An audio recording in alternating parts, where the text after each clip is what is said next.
Баршаңызға қайырлы күн. Сіздермен бірге Казату пресс жаңалықтар бағдарламасы және де оның жүргізушісі мен Бейбар Сұлтан.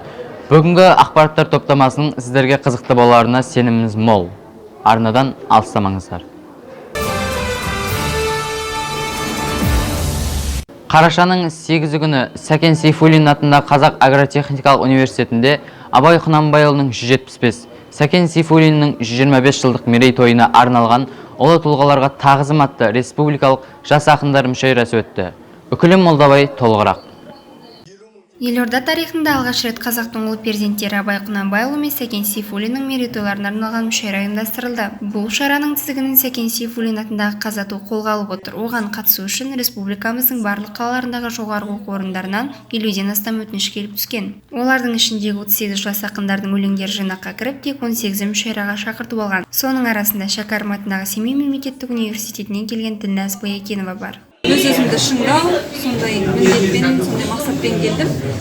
Және де осы Сәкен атамыздың, Абай атамыздың тойынан, тоқалы тойынан қалыс қалмау мақсат болды мен үшін. Жан-жақтан сайдың тасындай іріктелген достарым, ақындар, шайырлар келіп жатыр екен. Өмірзақ Сұлтанғазин атындағы Қостанай мемлекеттік педагогикалық университетінің студенті Жауынбай Жылқыбайұлы екі ақынның өнеріне оқушы кезінен тәнті екен.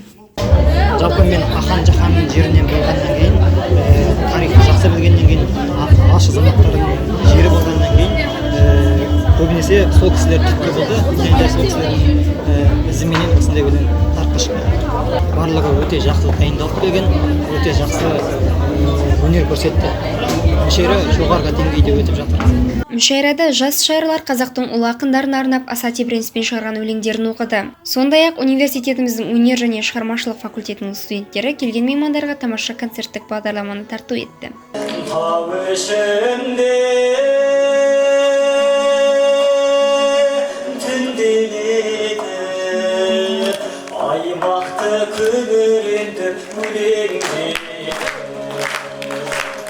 Шара қорытындысы бойынша қатысушылардың 5-еуі ынталандыру сыйлықтарына ие болған. 3-еуі жүлделі орындарға лайық деп танылып, оларға ақшалай сыйақы табысталды.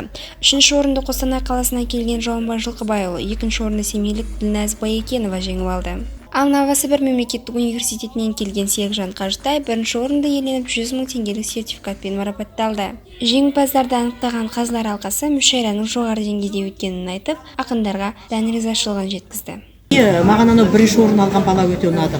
Табиғаты, ақынның табиғат деген болады. Өзі өлең оқымай-ақ жай ғана ақын деп танығаннан кейін соны алып қараса да өзі ақындық бір тұнып тұрған, бір бойында тұнып тұрған таланттар болады. Кезек тұйқастықпенен өлең жазған балаларды көрдім. Қазақтың қара өлеңімен өлең жазған балаларды көрдім. Сосын кейін көркемдікпенен тарихты үйлестірген оқушыларды көрдім. Элегия жазған студенттер бар екен. Жалпы жыр кеші қазақ әдебиетінің біртуар тұлғаларының есімін ұлықтап, жастардың ақындық өнерін қолдау мақсатында өткізілді. Жиналған қауым бұл мүшәйраның алдағы уақытта дәстүрге айналуын тілеп отыр. Үкілім Молдабай, Елзат Әділ, Казату пресс. Ағымдағы жылы университетімізде Big Data орталығы негізінде жасанды интеллект зертханасы ашылған. Оның бір пайдасы студенттерімізге заманауи технологияны игеру бағытында көптеген мүмкіндіктер береді. Толығырақ тілшіміз Дариға Ақынбай тарқатсын. Жасанды интеллект адам ойын компьютерде бейнелейтін программалық жүйе.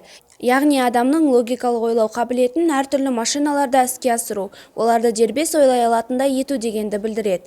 Университетіміздің қабырғасында ашылған жасанды интеллект зертханасы аграрлық салада деректерді талдау үшін таптырмас өнертабыс көзіне айналды. Зертхана меңгерушісі Дастан Елубаев зертхананың әртүрлі салада білім алып жатқан студенттерімізді біріктіретін алаң деп санайды.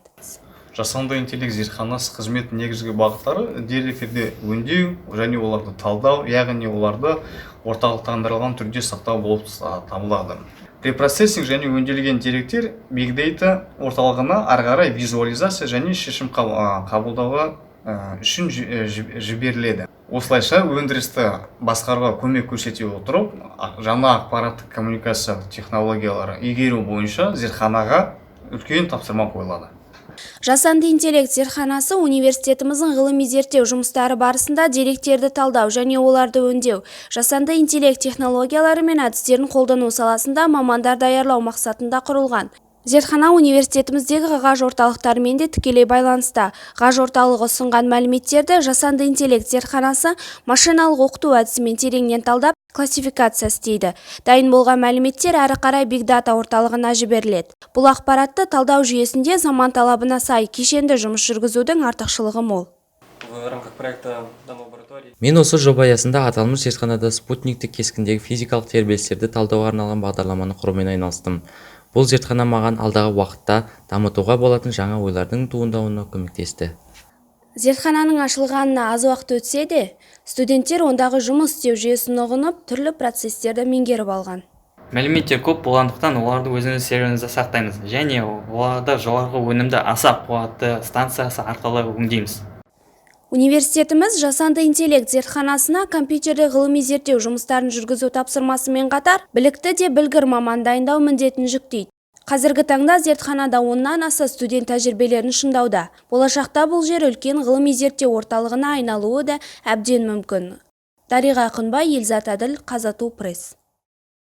Қазатудың белсенді студенттері Алматы қаласында өткен Қазақстан Республикасының тұңғыш президент күніне арналған «Мен жастарға сенемін» республикалық жастар форумынан жүлделі оралды. Узрайт факультетінің геодезия және де картография мамандығының студенттері Ержан мен Жалғасгүлдің жұмыстары 600-ден астам финалистердің ішінен үздік деп танылған. Тілшіміз жеңімпаздармен кездескен болатын. 14-15 қараша күндері Әл-Фараби атындағы Қазақ ұлттық университетінде өткен «Мен жастарға сенемін» атты республикалық жастар форумының жеңімпаздары анықталды. Оған қатысу үшін еліміздің әр аймағындағы 70-тен астам жоғарғы оқу орнынан 1,5 мыңға жуық өтініш түскен. Оның ішінде университетіміздің көмек ұйымындағы еріктілердің жұмыстары болды. Соның тек 41-і финалға жолдама алған. Узрайт факультетінің бірінші курс студенті Жалғасгүл Әбдікәрім эссе байқауында өзгелерден оқ бойы озып шығып, арнайы білім гранты тағайындалған. Жастар форумында эссе байқау бойынша мен бірінші орынды иелендім.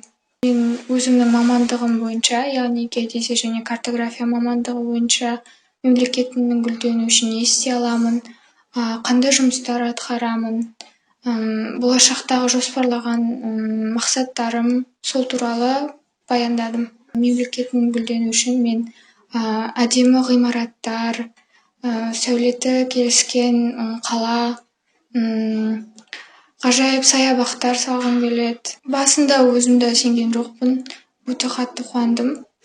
Бұйырса, келесі жылдан бастап Әл-Фараби атындағы Қазақ ұлттық университетінде оқуға барамын. Ал Ержан Амангелдинов Қазақстанның инновациялық дамуына қосқан менің нақты үлесім атты инновациялық жобалар байқауына қатысып, жүлделі 2-ші орыннан көрінді. Студент жер бетінің және объектілердің 3D моделі деп атаған ғылыми еңбегінде өз факультеті орналасқан ғимараттың 3D үлгісін жасап шыққан. Бір ай көлемінде құрастырған ғылыми жобаны дайындауда Қазатудың ғарыштық ақпараттық жүйелер орталығының көмегі қатты тиді, дейді Ержан. Қазіргі кезде барлығы 3D дейікші. Соны түсіру үшін бізге телефон немесе самолет түрінде, вертолет түрінде дрондар керек. Бізде мысалы центрімізде дрондар бар. Сол арқылы мысал ретінде мен тек қана өз факультетімді алдым, оның 3D моделін шығардым. Яғни әрбір студент университетке түскенге дейін, яғни абитуриент болған жүргеннен кейін өз университетін көргісі келеді, яғни живой время. Но бірақ та проблема болады, мысалы ол егер басқа жақта тұрса, Астанаға келе алмаса, оны ешқай көре алмайды, тек қана телефон арқылы, фотосурет арқылы. Ал егер біз мысалы 3D моделін жасасақ университетіміздің, яғни каждый абитуриент қарай өз университетін. Жастар жылы жас ұрпақтың бастамаларын қолдауға және жүзеге асыруға жаңаша серпін берді. Аталмыш форумның мақсаты да осы болған. Раушан Халил, Елзат Әділ, Қазату пресс. Университетіміздің студенттері қарашаның 12-сінде халықаралық студенттер күніне орай 6-шы Қазату көшбасшылар атты патриоттар шеруіне қатысты. Дәстүрге айналған шараның студенттер үшін маңыздылығы ерекше. Бұл жайында тілшіміз Әдем Айтбай баяндап берсін. Бұл шара университетіміздің белсенді жастарының басын қосып және үздіктерді анықтауға бағытталып отыр. Шеруге 7 жастар жөніндегі комитет, 5 студенттік кеңес, 7 ұйым, 25 клуб, медиаторлар, алтын белгі иегерлері, спортшылар, жатақхана спорты лигалары, сондай-ақ өнер және шығармашылық факультетінің шабыт ұлт-аспаптар оркестрі, Ақжелкен студенттік театры, шаттық би ансамблі мен көңілді тапқырлар клубы мүшелері қатысты. Шарада әрбір ұйым төрағалары таныстырылып, олар өздерінің командаларын алға бастап шықты.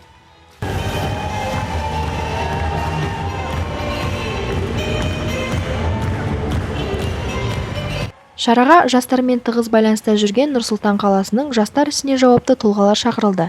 Сондай-ақ университеттің декан орынбасарлары мен жастар ісі жөніндегі комитет төрайымы шараның қонағы болды. Шақырылған қонақтар арасынан Қазақстан студенттері альянсының президенті Ильяс Түстікбаев өзінің алған әсерімен бөлісті. Бұл дәстүрлі шеруге өзім 2-ші жыл қатысып отырмын. Жылдан жылға жақсарып келеді. Өте жақсы кеш болып жатыр. Себебі Қазату университеті бұл бізде елордада ғана емес, республикадағы ең үздік университеттердің бірі.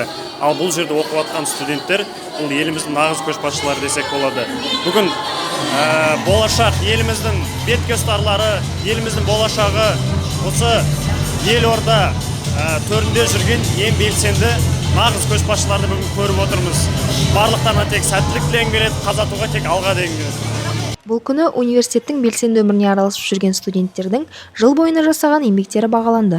Сан студенттің арасынан үздіктерді анықтау үшін шеруге дейін арнайы байқау жүргізіліп, жеңімпаздар осы салтанатты кеште марапатталды. 30 номинация бойынша ең үздік деп таңылған студенттер құрметті қонақтардың қолынан мақтау қағаздарын алды. Әдем Айтбай, Елзат Адыл, Нұрбек Тойлыбек, Қазату пресс. Құрметті көрермендер, осылайша бізге берілген уақыт тәмам. Келесі бағдарламамызда тағы да маңызды мағлұматтарды сіздердің назарларыңызға ұсынатын боламыз. Келесі кездескенше аман, сау болыңыздар.